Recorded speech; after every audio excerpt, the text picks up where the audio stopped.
Hello and welcome to the Business Standard Morning Show. I'm Swapnil Joglekar. It's the 6th of February 2024 and here are the questions we'll be answering today. What does RBI's move on Paytm mean for you? Can Hero ace the EV two-wheeler segment?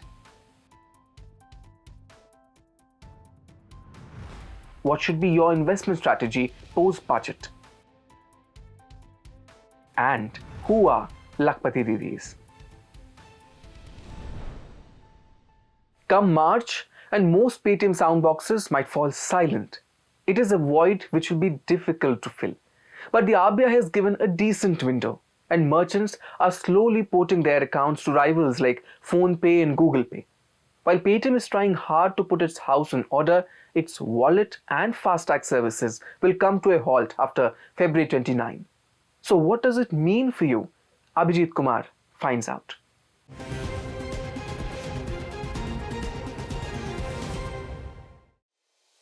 Fintech's poster boy Paytm is in the dock. Banking regulator RBI has charged it with violating several norms, including those around Know Your Customer or KYC, which is the core of modern banking and helps regulators keep an eye on flow of money. While experts are still trying to read the fine print, RBI's timing of action suggested something serious underneath. It acted against Paytm Payments Bank on 31st of January, just a day before presentation of interim budget. So as Finance Minister Nirmala Sitharaman was reading out the financial statement, key benchmark indices were in the red. The central bank usually takes such action on weekends.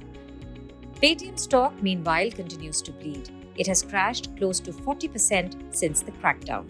The RBI has come close to 2 years after it had barred Paytm Payments Bank Limited from onboarding new customers.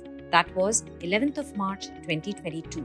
And now the RBI has said that no further deposits or credit transactions or top-ups shall be allowed in any customer accounts, prepaid instruments, wallets, FASTags, national common mobility cards, etc. of Paytm Payments Bank after February 29, 2024. The reason it has cited was persistent non-compliances and continued material supervisory concerns in the Paytm Payments Bank. But what will happen to your Paytm wallet and FASTag?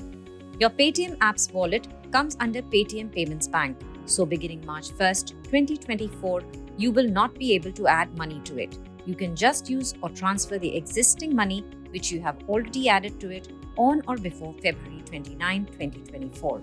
But you will still be able to use UPI on Paytm. According to RBI, Paytm wallet users carried out 247.2 million transactions worth over 8,000 crore rupees for purchase of goods and services, while 20.7 million transactions were done for transferring over 5,900 crore rupees. Just like your Paytm wallet, you can use the money added on or before February 29, 2024. But starting March 1st, you will not be able to recharge your Paytm FASTag account. Paytm has a 17% market share in FASTag by volume after IDFC First Bank and ICICI Bank. In terms of volume, it has almost 58 million users. Soon after the RBI crackdown, the Confederation of All India Traders, CATE, issued a notice to traders advising them to transition from using Paytm to alternative payment methods for their business transactions. Merchants will no longer be able to receive payments through Paytm, affecting their ability to conduct smooth business operations. Experts believe that this move will effectively force account holders to liquidate their balance and shut accounts. Also, merchants will be forced to move out of Paytm and opt for other players for transactions. PhonePe and Google Pay have started porting accounts free of cost. Since the nodal account is sort of, will stop operating, and for any, say, mom and shop, sort of, or a restaurant guy, they all used to use the QR code of mobile. And once the funds were transferred through the app, it used to go to the nodal account, to the Paytm bank account of the particular merchant or a small business owner, etc. And from there, it would go probably to another bank account, etc. Whichever bank maintained that for that particular merchant. So now, once that stops, there will be an issue of those millions of merchants being able to receive the funds itself. Before the Paytm crisis unfolded, the dominant players, Walmart's PhonePe and Google Pay, held an average monthly control of 80 to 85% of UPI volumes. According to NPCI data from December 2023, PhonePe commanded a 46% share in UPI volumes, with Google Pay following closely at 36% and Paytm Payments Bank at 13%. So, what are the alternatives? Let's not forget that Paytm Bank, like any other payments bank, is only one of those vehicles where retail customers can come in and create a wallet account and then they can make payments out of that. So they will move their wallet to the other environments, similar environments which are once again regulated by the RBI. Between retail customers and institutional customers, even when they are small size or big size, or normally these institutional customers will normally have a bank account, and they will normally, because they have credit limits and others from regular bank account, which they cannot really enjoy at payments bank, at Paytm bank. So therefore, they will sort of move out of Paytm creating wallets, and they'll take it to their respective banks, basically. Clearly, handling migration of such a large user base is a concern. Only big banks like SBI, HDFC, or ICICI can handle this rush. Paytm will now be just a service provider like PhonePe. It should put its house in order, as RBI has not given any date for resumption of services, and at the same time, it has not suspended its banking license either.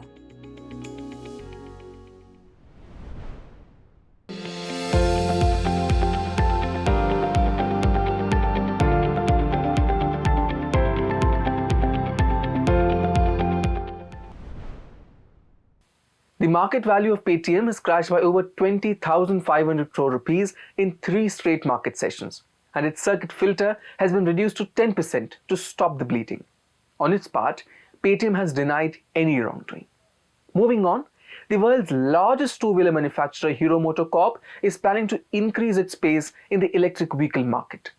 It is rolling out 3 new two-wheeler EV models. Clearly, the company is eyeing a bigger pie in India's growing EV two-wheeler segment. But what are the challenges? Shivam Tyagi has the answer.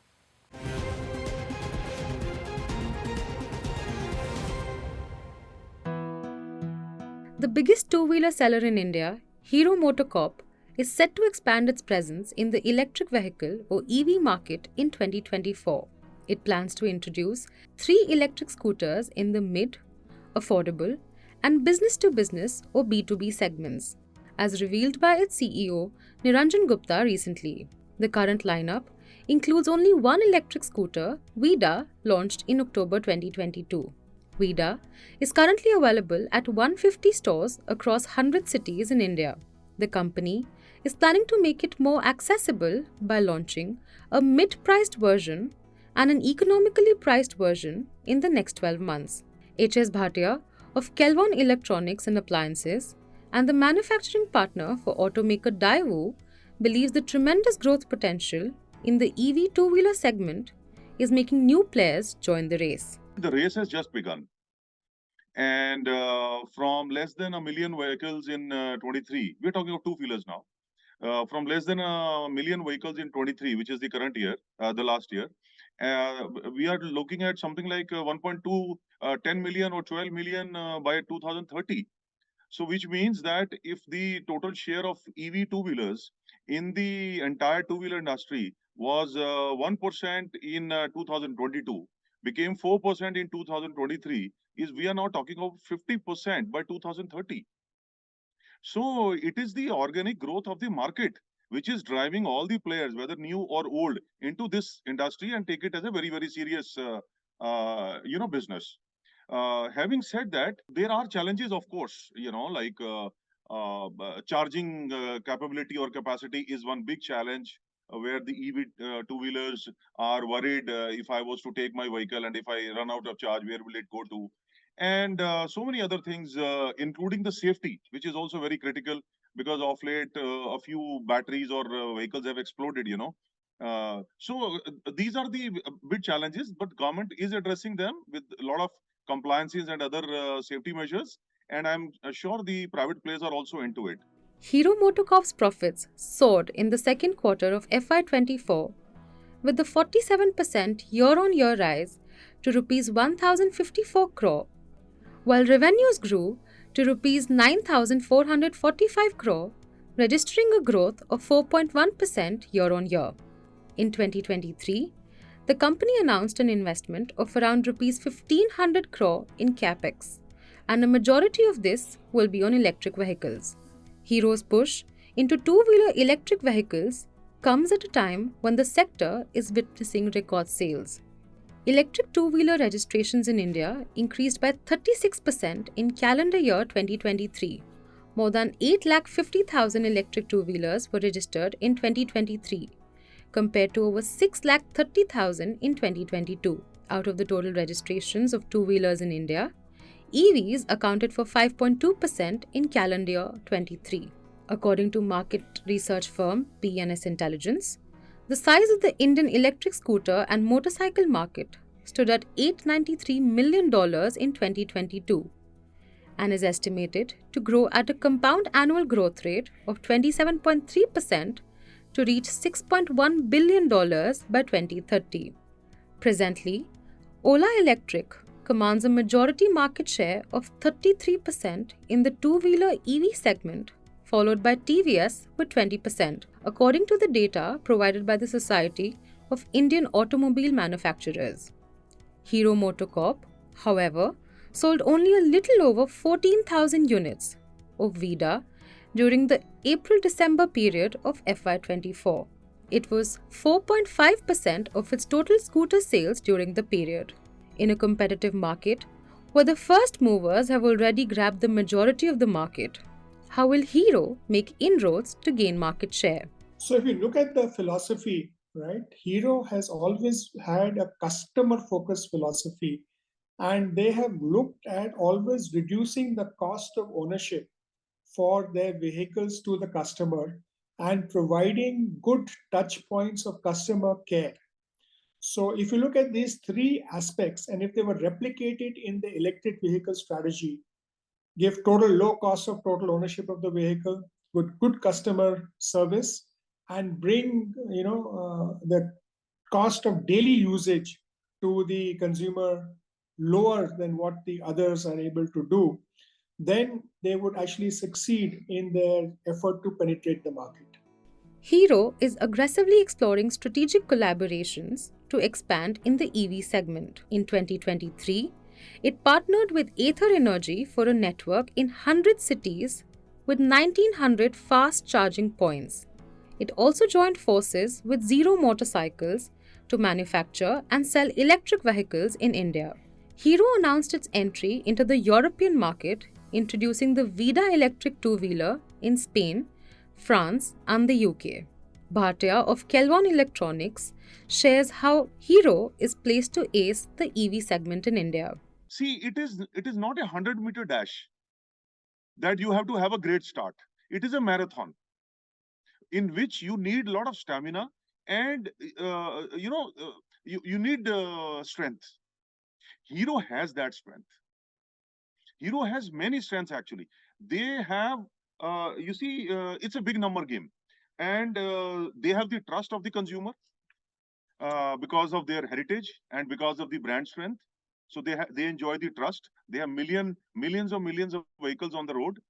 They have the network, whether it is a dealer network or the service network, and they have budgets, whether it is to spend on marketing, to create a brand, to put on R&D, to create new technologies. So they have the trust, they have the network, they have the strength, the budget strength. And therefore, Hero has a natural advantage in this industry. Others have taken market lead because they started early. Hero has now started, or they are taking it very seriously. Their last year average is about 1,500. It's less than 2,000 a month. But they have the strength to probably come back into the race and maybe overtake also. According to a report by Redseer Strategy Consultants, the electric two-wheeler sales volume in India is expected to reach 22 million by 2030. This will represent around 80% of the overall two-wheeler market, the report says. Industry insiders believe that it's early to determine who will dominate the market, as the space currently remains heavily underpenetrated. Hero MotoCorp's large distribution network, partnership with industry peers, inclination to offer affordable variants, and aim to expand in the international market certainly bodes well for it to ace the market going forward. The government too is doing its bit to boost EV infrastructure in the country. The FY25 interim budget has placed a special focus on supporting EV manufacturing and charging infrastructure. The budget has also given a fresh momentum to the markets. The NSE Nifty 50 scaled a fresh high just a day after the interim budget. Experts believe that the government's stance towards fiscal prudence, even in an election year, was commendable. Given the positive domestic cues in the backdrop of an uncertain geopolitical situation, what should be your investment strategy? Rex Keno and Nikita Vashisht explain.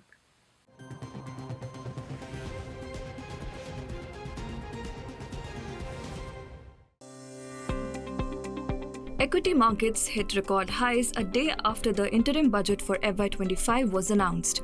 The NSE Nifty 50 hit a new peak at 22,127 in intraday deals, while the Sensex too came within striking distance of a new summit. In the broader market, shares of government-owned companies witnessed frenzied buying after the finance minister proposed to invest up to 1.2 trillion rupees in oil and gas exploration and related infrastructure in FY25. Among sectoral and thematic indices, the Nifty CPSE index was the top gainer, up nearly 6.6% post-budget. Nifty Oil and Gas, PSU banks, and energy indices advanced around 5% each. In comparison, the NSE Nifty 50 was up merely 0.2%. On 5th February, however, the markets ended lower after rising uncertainty over the geopolitical front and concerns over delayed rate cut by the US Fed sourced the sentiment.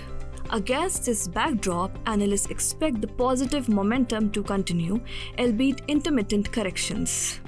There was not a lot of big announcements that came up, but still the focus on the infrastructure segment as well as a lot of benefits for the banking segment came out from this particular budget. So we are actually positive about the rally continuing. In terms of the post-budget strategy, I would say focusing on the banking segment because of the lower yields that are going to come up, focusing on the infrastructure, logistics, railways as a segment which continue to get a lot of benefits from the government, and obviously focusing a lot on the green investing space. Technically, analysts recommend to keep an eye on the Nifty's present trading range with 21,650 as the anticipated lower end. Currently, it's a range-bound scenario between 22,150 and 21,650 range. If it goes beyond 22,150, then the next resistance on charts would be around 22,350 and 22,500. Whereas on the lower side, if it breaks 21,600 or 650 zone, then clearly we have a support at around 21,100, 20,800 and 20,600 on charts. Apart from global trends, the focus will be on rate-sensitive shares as the 3-day Monetary Policy Committee meeting starts today.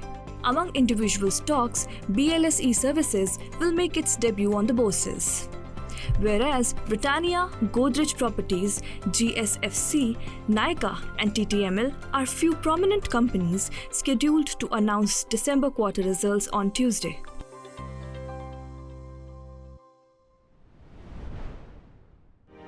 He's making plans for an early retirement.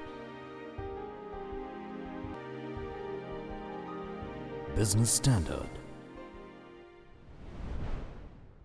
The interim budget has also offered a roadmap for empowerment of rural women. The number of Lakhpati Didis will now be increased to 30 million. But who are they? What is this scheme all about? Kasturi Akhil explains.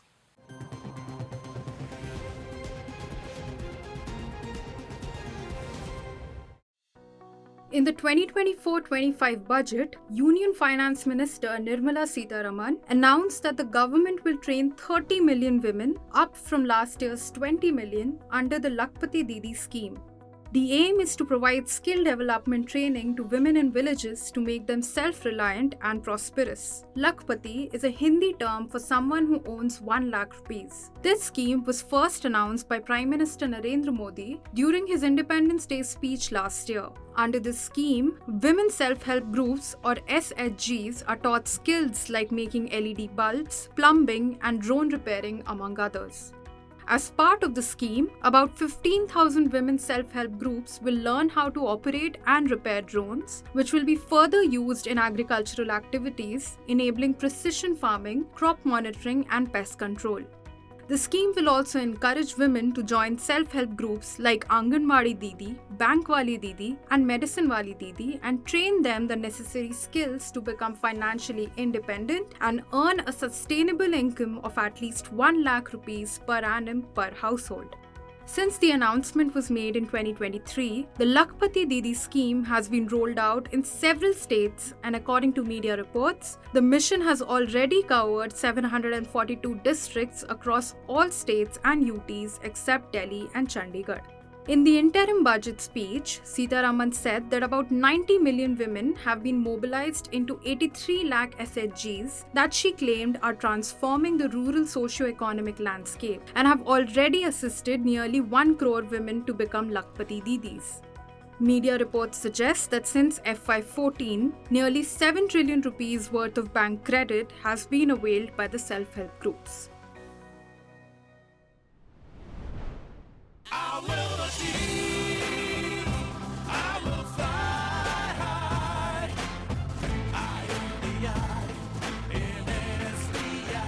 I'm backed by the nation's trusted bank, SBI, the banker to every Indian.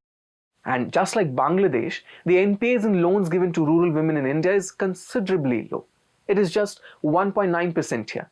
Well, that's all for today. For more news, views and insights, please log into business-standard.com. Thank you for watching.